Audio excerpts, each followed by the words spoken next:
A Chronology of the 6th Astral Era, years 980 to 1466. Circa year 980. As sea trade flourishes, Limsa experiences an influx of plains folk Lalafell.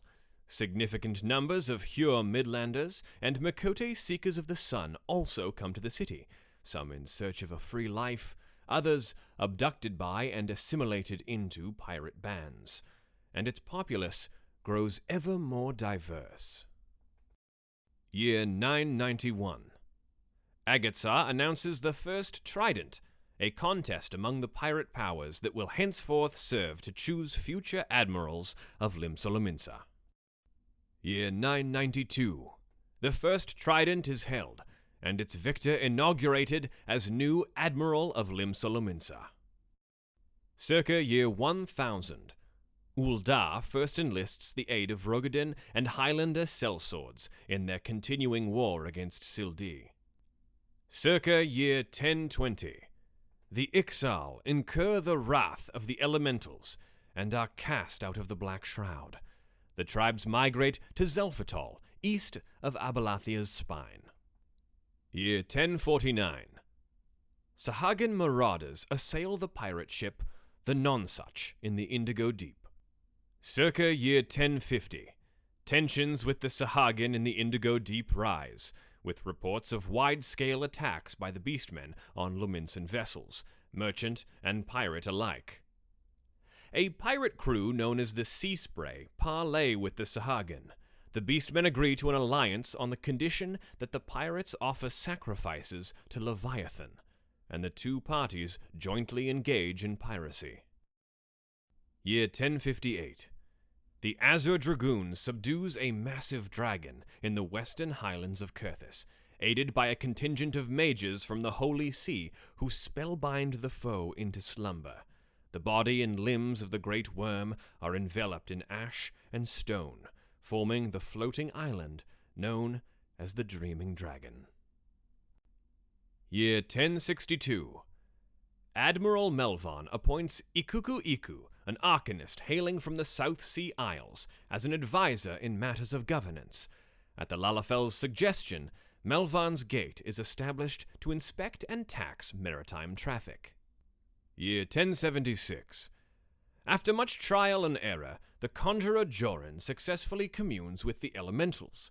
Talks are held in Peace Garden, and the citizens of Gelmora are permitted to live in the Black Shroud. Year 1077. The inhabitants of Gelmora begin construction of the forest city of Gridania. The hamlet of Quarrymill is founded on the site where stone is cut and harvested for building materials. Year 1081. Brother Joran's wife bears him a son, who is born with two distinct round bumps on his head. Year 1084. The curious knobs on the head of Joran's eldest son grow into horns.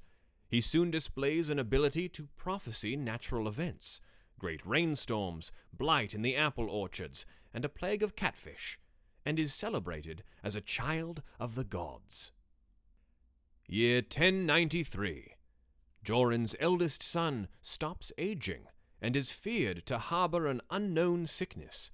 The child refutes this, declaring it a sign that the elementals have chosen him as a mediator between the forest spirits and man. He discards his birth name and takes to calling himself Ohok-Pota, which he describes as the sound made by the etheric waves when the elementals speak unto him. Henceforth, Joran and his children adopt the surname Pota. Circa year 1100. A permanent coliseum is erected as gladiatorial culture becomes firmly entrenched in Ul'dah. Year 1104. The harbour town of Aleport is founded in western Lenosha. Year 1117. The child of a Huron family in Gridania is the second to be born with horns. Ohok-Pota offers to take the child in his care, bestowing upon the child the name of Ukote-Num. Henceforth, the horned children of Gridania come to be known as Pajals, and are raised with great care in the Stillglade Fane. Year 1122. Cultivated vineyards thrive in eastern Lenosha, and the hamlet of Wineport is established. Year 1123. Eohok Pota, who had already been serving as Gridania's de facto political leader, officially assumes the role at the behest of the Seedseer Council, and is conferred the new title of Elder Seedseer. Circa year 1130. The cedarwood in Lower Lenosha goes barren from excess logging. Reclamation of Upper Lenosha commences to address the increasing demand for lumber from Lominsan shipyards. Year 1135. Anselm Cotter unifies the military might of Girabanya's warring clans and builds a citadel on the shores of an eastern lake, marking the birth of the city-state of Alamigo. Circa year 1140. Hostilities with the kobolds flare anew as the Lominsans colonize the lands of Upper Lenosha. Year 1146. The Lady Dragoon Renette carries out her revenge on the dragons who killed her lover. She then lays down her spear Gaibolg and takes a vow of poverty, living out the rest of her days as a nun in service of the poor and the downtrodden. Year 1148. The Knights of the Barracuda launch a wide-scale offensive against the kobolds in the north to secure the forests of Oakwood, a primary source of shipbuilding lumber. In the third major conquest of kobold lands, they claim the surrounding area for Limsa Luminsa, establishing the garrison Camp Iron Lake on the shoreline. Year 1150. A system of tolls is enacted to be collected from merchants traveling through Alamigo and Girabanya, in return for safe passage between Eorzea and the Near East. Year 1154.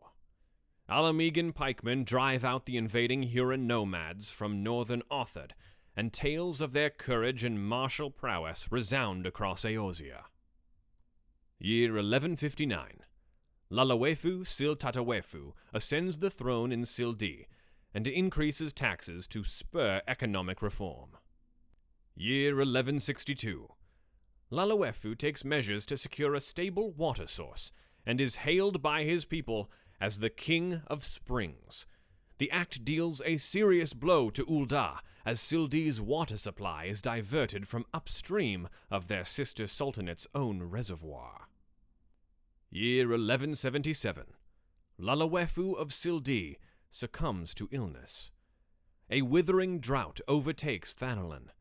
Sildi falls into economic decline, and its people voice public discontent with the Sultanate's excessive taxation. Year 1178. Ul'dah invades Sildi to reclaim their water supply. Sildi takes advantage of the crisis to unify its people under a common cause, and wages a war of resistance against its sister state. Year 1179. Ul'dah enlists the services of Alamigan mercenaries, and the soldiers of fortune swell their ranks as the kingdom besieges Sildi. Year 1181. Ul'dan thaumaturges develop the Trader's Spurn, an alchemical concoction with the power to reanimate the dead. With this devastating weapon, they lay waste to Sildi. Eohok Pota celebrates his 100th name day, though his appearance remains that of a boy of 10 summers.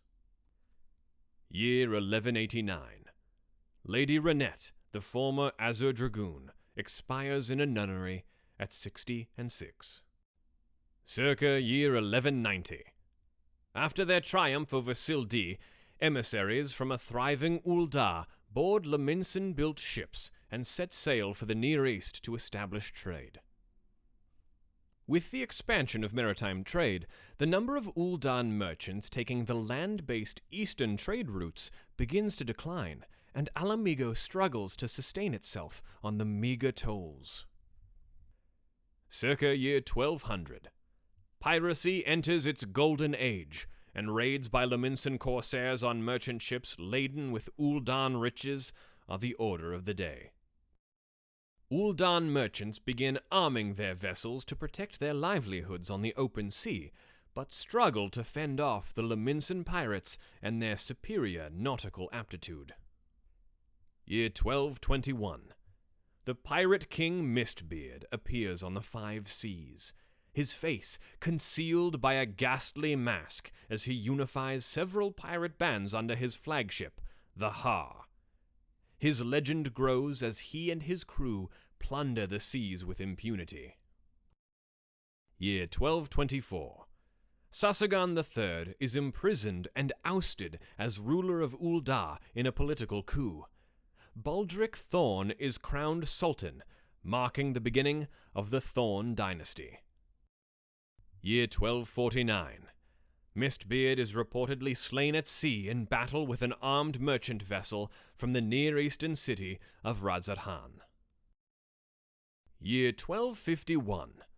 A wealth of treasures is plundered from a Razarhan argosy, giving rise to rumors that Mistbeard is alive and well.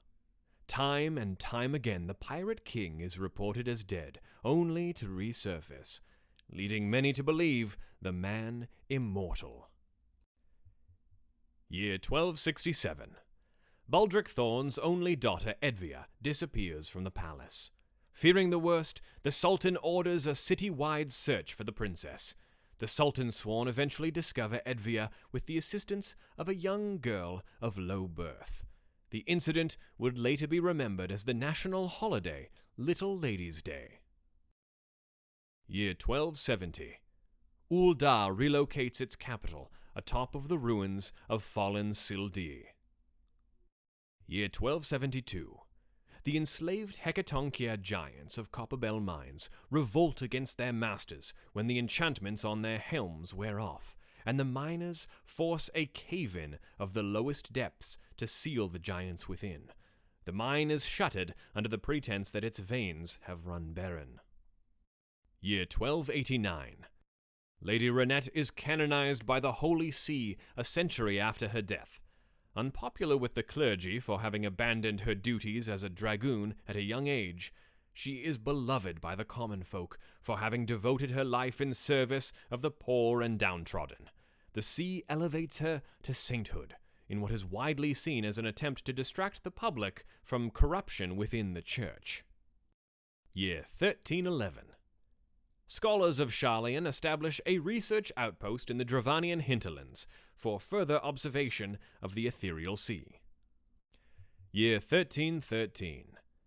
Sharlayan enlists the service of Alamegan mercenaries to subdue the beasts that roam the hinterlands and ensure the safety of their outpost. Year 1316. A Sharlayan survey team discovers a vast system of subterranean caverns beneath the Dravanian hinterlands. They commence construction of an ethereal observation facility, the precursor to the Antitower. Year 1322. The creeping death strikes, spreading rapidly among the Hyur of Gridania. Year 1327. An alchemist sent from Ul'dah develops a cure for the creeping death. Though the spread is contained, the Huron population is left decimated by the disease, drastically transforming the racial makeup of the city. Year 1353. Waves of undead pour forth from the Sildin waterways beneath the city. Responding to a series of zombie attacks across Thanalan, the Sultanate approaches their theretofore enemy, the Amalja, with a proposal to join forces against their common undead foe. The Amalja, eager to cleanse their sacred land of the foul corpses, accept the offer, and Zaharak is established as a joint garrison. Eohak Pota passes away peacefully in meditation at the age of 272. To the end, he showed no signs of sickness and is believed to have died of old age. Alamegan mercenaries are contracted by Ul'dah in the Sultanate's effort to purge the city of the undead droves. Year 1354. The mighty Dravanian general Darkscale awakens and leads an army of wyverns in a raid on the villages of the eastern Kurthis Highlands. The Temple Knights and Dragoons join forces to retaliate and succeed in repelling the dragon threat. a mortally wounded Darkscale rumbles from the heavens and plummets into the depths of Clearwater Lake, and the battlefield is henceforth known as the Fields of Glory.